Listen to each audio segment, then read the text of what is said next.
Welcome to another exciting edition of Words, Images, and Worlds. Delighted to be having a second chat with comics reader Chad Perkins. Chad, thank you for jumping in the Zoom space. Of course, and thank you for having me, Jason. It's good to be here. Yeah, great to have you. I say a second chat. This is your first time on Words, Images, and Worlds, Mhm. but you and I got to share kind of a YouTube, StreamYard sort of multiverse the other day with Creative Cranium. So glad to Yes. follow up on that. Yeah, no, that was fun. Timothy and Lori are good people to hang out with, and you were great to finally meet as well. And not Yeah, so much yeah. JD because he's a pain in the butt. No, I'm kidding. He's great too. I'm on his show on Sunday, Oh, so I'll be nice, over nice. there with him. Cool, So cool. yeah. Yeah. A good crowd to Mhm. be in. I was enjoying the conversation among comics creators, and I am not a comics creator. I need to get back to drawing things and doing things, but I'm somebody that really appreciates comics and creation and writing in general. And you have a project called Set the Hook that we're here I to do. talk about.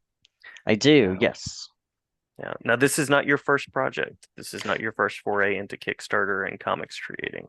No, it is not. So my first project was a series called Blue Lullaby, which was through Action Lab Comics, if you remember them. I do. Uh, great. So, and if you remember all the fiasco that happened with them a couple of years back, I saw a headline or so two. Yes, yeah, yes. Yeah. I was able to get my project back, and I got picked up by Marcosia Enterprises in the UK.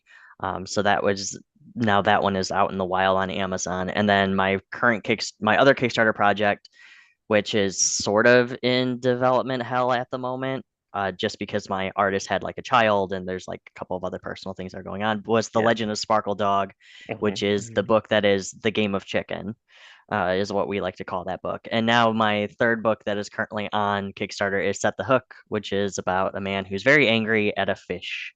Yes, So yes, yes, indeed. And I made the comparison. I think that you said this was the first time somebody had done this.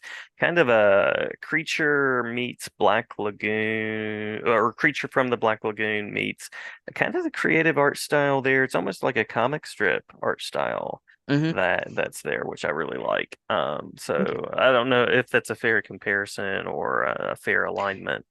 It definitely is because obviously it is about creatures, coming out of the water, attacking people, all that kind of stuff. It can be considered a monster movie comic when you're reading it as well. But Yeah.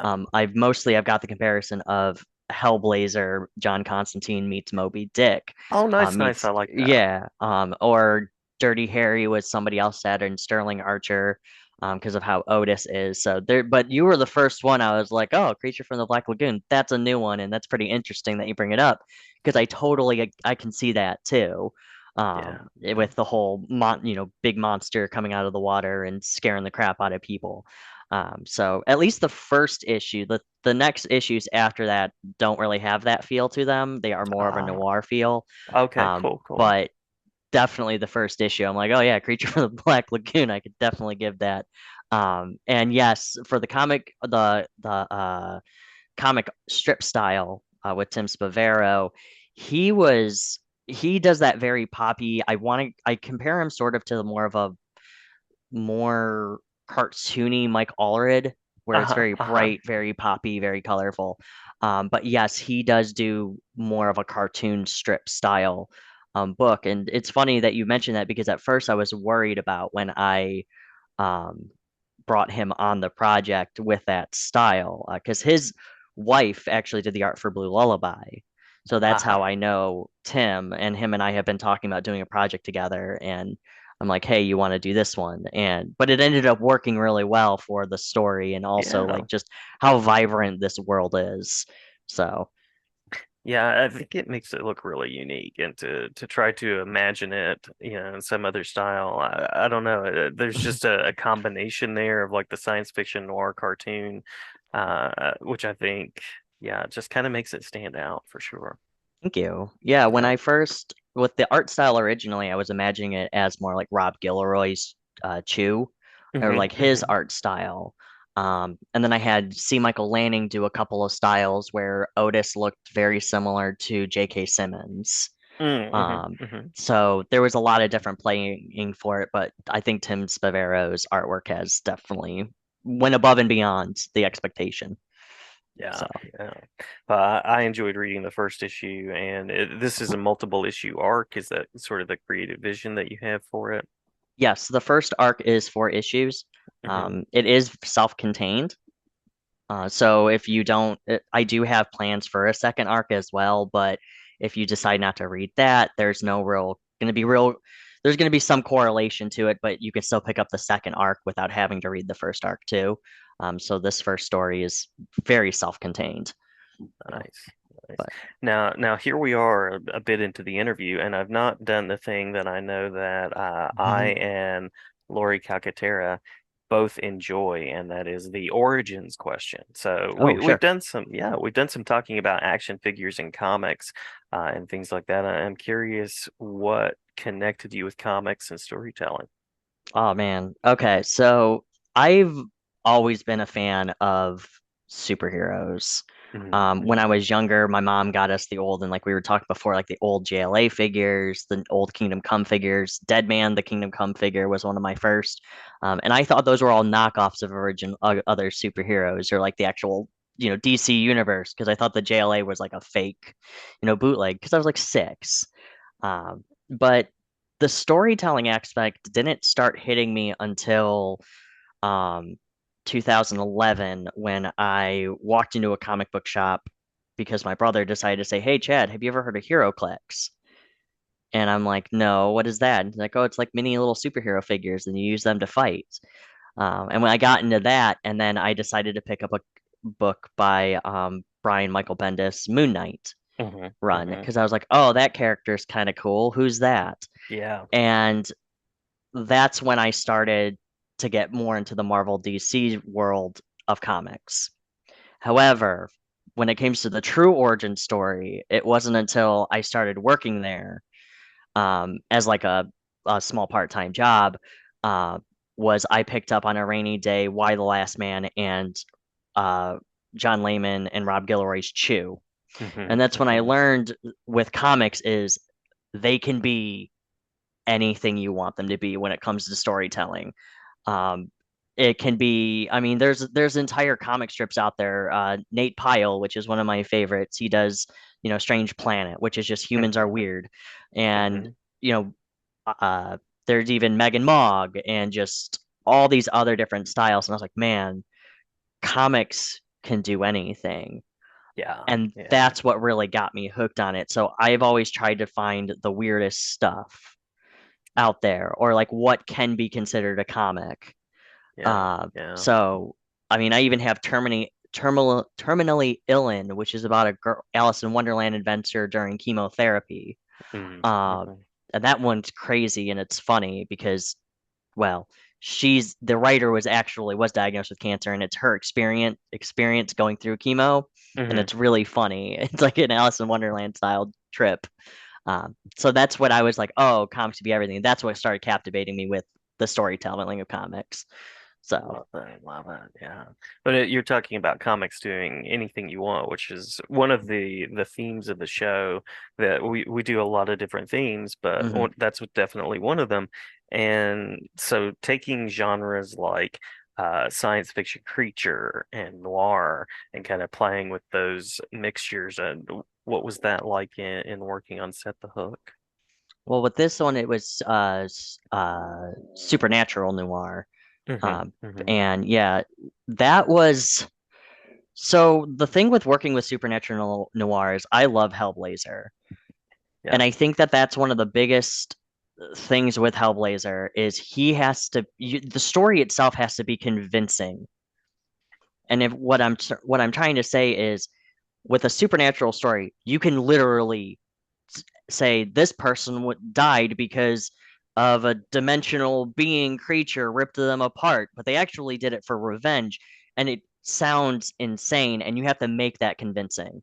And hmm that's hmm what this whole challenge was with working with Set the Hook and Supernatural Noir is to make it sound convincing that yes, a fish can murder somebody's father, and Yeah. yes, you can have revenge against them. Uh, and yes, there are hellfish.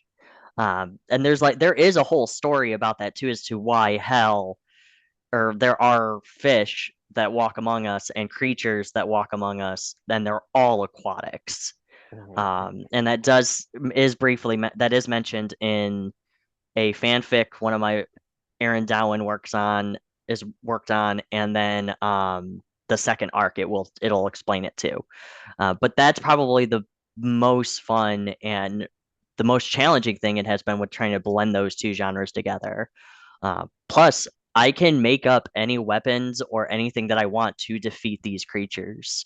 So Yeah. I can just have fun with it, and people will just be like, you know what, sure, he just killed a giant fish with a small fishing hook or a bobber bomb. Like, fine, whatever. So, Yeah, nice, nice. And I love the imagination that goes into it. You mentioned J.K. Simmons as an early casting choice for one of the characters in the current iteration. What would be the cast that you would want to have? so o- Otis Yasi Bayert, Hmm. and you can the whole joke is if you didn't know it's from the first book, nobody can actually pronounce his name, so Yes, I yes. can't either, and that's an ongoing joke throughout it. So if you get it wrong, that's okay. You're on the right track. That's the point. Um, but I the original casting choice was, and I kind of stuck with it, and this one was Christopher Maloney or Yeah. Robert Pattinson. Uh-huh. Uh-huh. And that's actually in this comic. That's why I call him. He's 24 years old in his 40s. Robert Pattinson meets Christopher Maloney, and he's seen some shit. So I compare him to Christopher Maloney from Happy and Robert Pattinson from Lighthouse. Uh-huh. Uh-huh. But J.K. Simmons was the one that C. Michael Lanning kind of came up a little bit more with. And I don't know if he still has the design, but I was really into that one as well. Um, Yeah. but I love just saying he's 24 years old in his 40s because people don't really know what that means, and well, he's seen some shit, and that's what that means. Yes, yeah, yeah, absolutely. Ginger, are we feeling more Christina Hendricks or Emma Stone? Where are we on that spectrum for that character, would you say? You know, she's unique because I kind of have to go with Margot Robbie Oh, okay, with yeah. it. Yeah, and what she wasn't actually my original thought. Um, because but she does have that hyperactive energeticness to her, which is Ginger, where she is just let's go, let's get this done. She's headstrong, she'll charge into battle, and Margot Robbie has kind of captured that with Harley Quinn, and I know that sounds cliche, but that is what she's able to get that energeticness to it. Emma Stone, I haven't actually thought of either, but that's a pretty good choice too. We try, we Anna try. Kendrick would probably be another one. Hmm. Um, I also joked at one point was Rebel Wilson. Nice. I like that. Like it, like I it. was like, because she's a little bit bigger. Hmm. And I do like Rebel Wilson. I think she's pretty good. Uh, but Ginger is interesting because she's also albino. Yeah. So that's why she has the purple eyes, and she also has white skin. And her actual name is Ginger Alex Lottle, so Axolotl. Nice, So nice. because they're white and they're so True, true. I see the comparison. Yeah. yeah. Yeah. So Well, we mentioned some of the art style. Any of the rest of the creative team that you'd like to shout out? Sort of the introduce the band question. yeah, absolutely. So obviously I'm the writer and Tim is the artist on it. But Wells Thompson, which I always love to do when it comes to working with me on a book, is I always try to give everybody credit that, put them in in the credits on the front page and everything and show them that they're part of the team. Wells Thompson picked up the editing Mm-hmm. for it. I originally it was Shelby um and he there a couple of things happened. It was nothing between me and him. It was just I ended up we lost contact for a little while, and then I started talking with Wells, who's been a friend of mine for a couple of years, and I showed him the script, and he was like, "Chad, I'm gonna edit this for you because this is awesome." And he's actually the one that got the idea for me of make it weirder. So Mm-hmm. like the Mm-hmm. bar scene is not actually so what you're seeing now is not is the full editing of it, and it's where the world expands itself. So the whole when you see all these fish creatures walking among us, that wasn't the original like script. The original script was he was a part of a secret organization that fought these demonic creatures in secret. Oh, cool, But cool. then Wells just went, Chad, this script is wild. Why don't you just throw a bunch of sea creatures on the board and just make them a regular occurrence, everyday thing? And I'm like, yeah, that's a good idea. Um, Hmm. and then Aaron Dowen from Catalyst, him and I started talking because we were I forgot what show we met on because it's we're all on different shows, so we always end up meeting and forgetting where we met. But he ended up picking up the book for publishing, and then he actually said, "Hey, I'm gonna do the lettering for you." So the book that you read is Tim Spavero's lettering, but Hmm. the Hmm. current lettering that you see on the Kickstarter is Aaron's lettering, Oh, and he's cool, also cool. the publisher as well. So those two have been absolutely phenomenal to work with as well.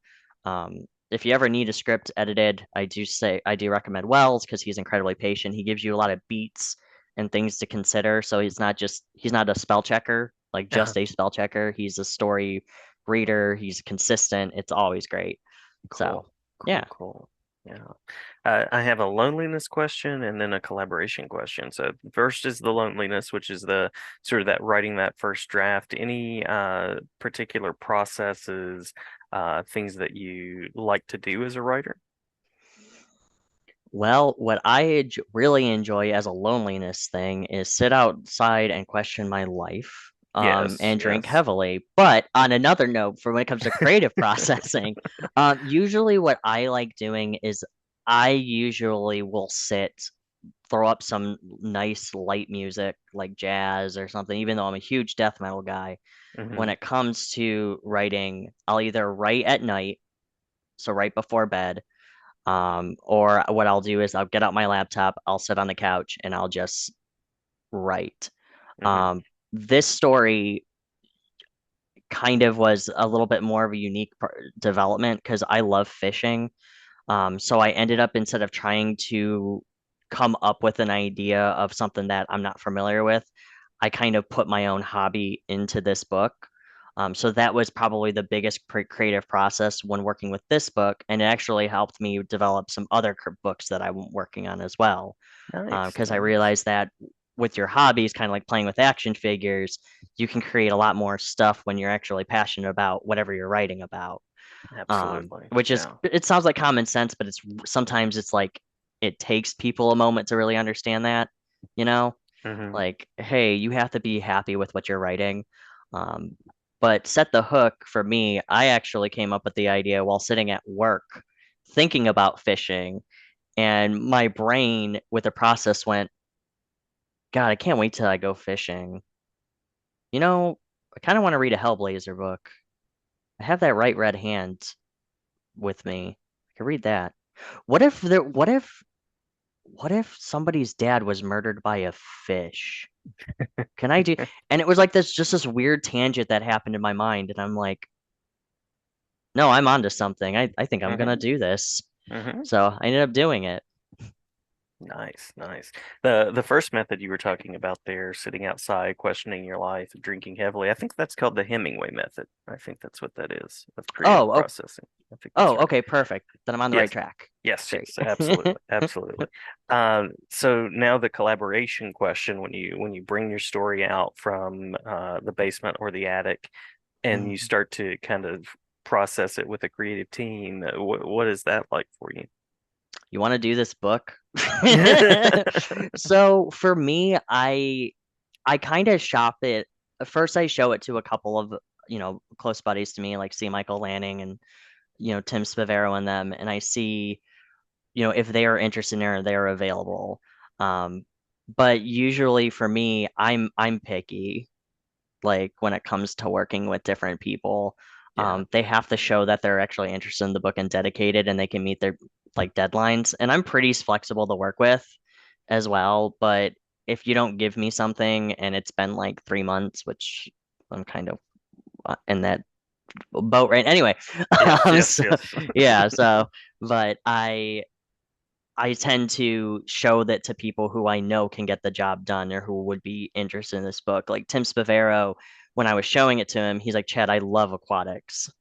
And I'm like, I know, that's why I'm asking you if you want to do this. Yeah, yeah, So that's pretty much my process of choosing a team. But sometimes with it's like with Wells or like Aaron, they're like, hey, we're gonna do this for you. Like I didn't have any thought process at first of having them work on it. They just start saying, hey, we'll do it. And nice. I'm like, oh, okay, well, I guess I'll give you money because I always pay. So it's like, pay your Nice. artists and everything. Yeah, So yeah. yeah. Love it. Love it. Uh, you mentioned you're working on books. Yes. So I'm curious about what you would like to share, and by no means giving anything away that's not yet been revealed or anything like that, but anything you'd like to mention about your creative vision and where you want to go, sort of the genres you want to play with. So one of the genres that I really want to write and I'm terrible at is I want to write a romance Hmm. because Hmm. believe it or not, I love trashy romances. Yeah, yeah. As much as I love horror and spooky stuff and everything, trashy romances is where is like my go-to, like feel good, I guess guilty pleasure, if Yeah, you will. yeah. But one currently what I've been wanting to work on with Set the Hook is I'm actually building a whole world with it. So there's one character that has been revealed, and he appears in the first issue. He's on the board of Otis's red string board. Hmm. There's the Hmm. little dog that is dressed in the salmon costume. That's little shit. So that's this guy here. Oh, hi there. This is You've been Newt. there the whole time. He Who has been, knew? yes, he's been my lap dog. But it's based on him, and he is a one of the fishermen, one of the hunters that go out and they hunt these demon fish. But he is just a chihuahua in a salmon costume, Yeah. and his entire thing is that, well, he is a chihuahua in a salmon costume, and he has a bad attitude. Um, but he has a one shot I'm currently working on, and Love I it. have an Love it. artist lined up for that. Um, but he's also mentioned in the second issue as well. He takes down something that you'd be surprised he takes down, and he's like, yeah, that's why we stay away from that one. Like, we stay away from little shit. And then Yeah. I'm working on a ginger one shot as well. So a lot of it is just one shots right now with set the hook and world building. Um, but I am working on a romance title, and I am working on a I can't reveal a lot of it, but I am working on something with Timothy Fling as Nice. well. Nice. Cool. I can't reveal it just yet. It'll be revealed next year, but I'm looking forward to that because it's a lot more personal and a lot more darker, if you will, because it's Hmm. more Hmm. real. Um, Nice. yeah. So, but those are the things that I'm currently working on. Yeah, it's funny that you mentioned romance comics because I was talking with Marco Finnegan, if you know his work. He's worked on like 007. He has a new book Mhm. from Mad Cave. And that's also one of his sort of bucket list items in comics is doing a romance. So kind of See? a cool connection right there. Yeah. Yeah. So my final official question, and then we can hit anything that we might have missed, including action figure questions is places where people can go where they can support and find out more about the project and more about what you do. Yeah. So you can actually add me on Facebook. Oh, Yep. go on, Hi. buddy. Hello. Go charge. Anyway, Yeah. Yeah. um, Off to solve the case. yes, off to solve it. The bad guy. He scares the bad guys away. But you can find me on Facebook, and you could just look up Chad Perkins. I'm there. I pretty much do add people as long as you're not gonna send me. Look at my art portfolio. Don't do Hmm. that. Hmm. Hmm. But you can also find me on Twitter with Casual Nerd Chad or X if you want to call it that, and also Instagram at Brewerguard. So those are usually the three that I post most on what I'm doing currently. And then obviously you can go to Kickstarter and find Set the Hook and read everything about that. We got some great artists we got some great artists on there for variant covers, some great goodies for everybody. So that's the places that you can currently find me. So Awesome. Awesome. Well, glad to share about the work. and glad to have you back anytime. Of course. If you were going to have an action figure to add to your collection, sort of a milestone figure, not like the publisher, but any particular character from your world or from other worlds that you would add? Well, from my world, I want a full scale, like I want a big like figure of Glurb, which is the name of the fish in the first book. Apparently, that's his name. Hmm. But that's his name now. His name is Gut Slicer, but it's a Glurb too. But anyway, I want one of those, and I definitely want a ginger figure made. Um, Nice, I nice. want Otis as well, but I feel like he's pretty easy. Like obviously he's the main character, so I would want him. But I think out of the two, I want those. And then from the second issue, well, let's just say there's a strip club, and I want I want some figures from that There you made. go.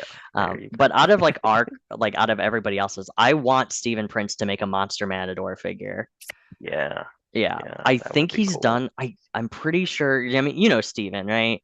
Hmm. From Hmm. Monster Matador. Yeah, he I think he did like a mock-up or something. I swore I saw something like an idea he had for it, but I really want a figure of that character because I love Monster Matador. I actually have the original, and it's somewhere in this big stack of books. I have the original series that he did where he did the artwork himself. Nice. And I have the trade paperback, and it's just as beautiful as everything else that he's written Yeah, yeah. with the Monster Matador universe. And probably I want the Big James from Laurie's uh Path of the Pale Rider. I want a That would be big cool. James. Yeah. Yeah, And I she's want got the a plushie. she does, but I want her to do a full body pillow. Like a Mm. full body pillow. And Yeah, she refuses because of what I say that needs to be included into it. yeah. Um, and I think everybody can know exactly what I'm saying. Put a hole in it. But so yeah, so those are definitely the figures that I want. Yeah, yeah, nice, nice. I'm still rocking on the superpowers we were talking about before, and we got a Guy Gardner announced this week. So, what more We can you ask did. for? Yeah, yeah. Hell yeah. I actually have I have the Kyle Rayner from I think it's Kyle Rayner Uh-huh. from the Black Lantern Yeah, ones. yeah. Actually, I got that Atrocitus build a figure too. So I Nice. was able to collect all of it, and that GameStop will put their figures on clearance like real fast. So if you wait and you don't want to spend like, the $30 or 20, $40, $30 a piece or how much are they right now, wait until they're like $10 at GameStop. There it is. Yeah. Um, Animal Man. Actually, I saw that they just released an Animal Man too, and I didn't even know that was a thing. Mm-hmm. I Mm-hmm. I saw him at Target, and I'm like, what? Yeah, yeah. How did I miss that? I have a Haunt figure as well. Did you know they made him? I did not. I did Oh not. yeah, he's hideous. I gotta I'm show gonna you. Google that. Yeah. Yes. Oh, it's the ugliest figure I've ever seen. And Haunt is great. I love Haunt. Yeah. That's one I feel like Todd McFarlane's like lesser known properties that who was it else that worked on? Was it Grant Morrison that worked on that with him? Somebody else. Could have I been, forgot. could have been. Yeah, I forgot But who what's else it funny was. is I was looking at it yesterday, uh, online, but it's not in my head at the moment. I have set the hook up here. Good, as you Yes, should. that's right. That's right. Well, Chad, great to talk with you. Glad to talk with you anytime, and we will plan a Vice Action Grip episode where we can talk about action figures at some point as well.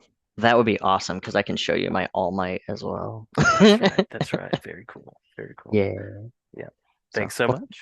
of course, thank you for having me. Anytime. Anytime. Yeah.